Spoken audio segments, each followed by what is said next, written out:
북한 엘리트층인 외교관들의 탈북으로 북한 사회가 동요하고 있습니다. 오늘 평양 돋보기에서는 정치부 권영봉 기자와 이 내용 살펴보겠습니다. 권 기자, 네. 한마디로 북한에서 잘 나가는 북한 외교관들 아닙니까? 이들의 탈북에는 당연히 이유가 있겠죠? 네, 그렇습니다. 외교관 하면 어떤 단어 떠오르시나요? 어떤 단어요? 네. 아무래도 잘 먹고 잘 산다? 네, 그렇습니다. 외교관은 우리나라는 물론 북한에서도 이 최고 엘리트로 꼽힙니다.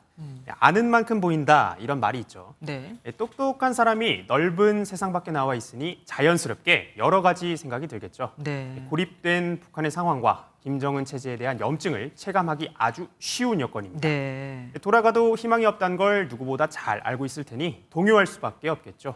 류현우 전 쿠웨이트 주재 대사대리 이야기 직접 들어보시죠. 외교관들도 이젠 뭐 희망이 없구나라는, 북한이라는 국가 자체에 희망이 없다는 것이죠. 모든 게 다 지금 현재 최악의 상황으로 지금 치닫지 않습니까? 그러니까 이 동요하고 있는 게 탈북으로 이어진다 이건데, 그러면 주요 탈북 경로가 혹시 있습니까? 네, 북한이 외교관을 가장 많이 보내는 지역 어딜까요? 아무래도 국가가 많은 곳 아니겠습니까? 네, 그렇습니다. 바로 유럽입니다. 네. 물자와 비자금 등을 담당하는 이른바 숨은 외교관들의 주요 활동 무대도 바로 이 유럽인데요. 네. 유럽이 주요 탈북 경로인 이유입니다. 태영호 전 영국 주재 북한 공사와 조성길 전 이탈리아 주재 북한 대사들이 역시 모두 유럽을 통해 한국 땅을 밟았습니다. 북한의 전통적 우방국이죠. 중국과 러시아에도 외교관 다수가 파견돼 있는데요. 네. 세 나라의 촘촘한 공조망을 뚫고 탈북을 시도하는 외교관들도 늘고 있다고 합니다. 대북 제재로 먹고 살기도 빡빡한데 과업을 잘 이행하지 못하면 처벌까지 받으니 목숨을 걸고 탈북을 감행하는 겁니다. 그런데 이렇게 해서 탈북에 성공했다 쳐도 북한에 남아있는 뭐 친인척들이 있을 거 아니에요. 그분들은 어떡합니까? 네, 북한은 외교관을 파견할 때 이 자식 등 이 가족을 소위 인질로 잡아둡니다. 그래요. 딴 생각을 아예 못하게 네, 하려는 맞습니다. 거죠. 탈북에 성공을 해도 북한에 남아있는 가족은 그야말로 생지옥을 겪게 됩니다. 본인의 직계 가족은 물론 배우자의 직계 가족, 경우에 따라 사촌, 육촌까지 연좌제 영향을 받게 되는데요.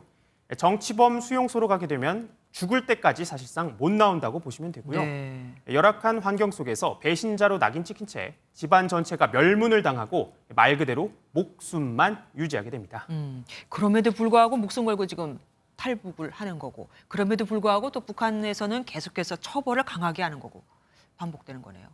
네, 그렇습니다. 그 이유가 체제 유지와 직결이 되기 때문입니다. 네. 북한 정권이 가장 중요하게 생각하는 것 중에 하나죠. 김정은 정권 들어 국경부터 사회적 문화적 단속이 예전보다 강화되는데요. 체제 이탈에 대한 두려움을 간접적으로 보여주는 것이기도 합니다.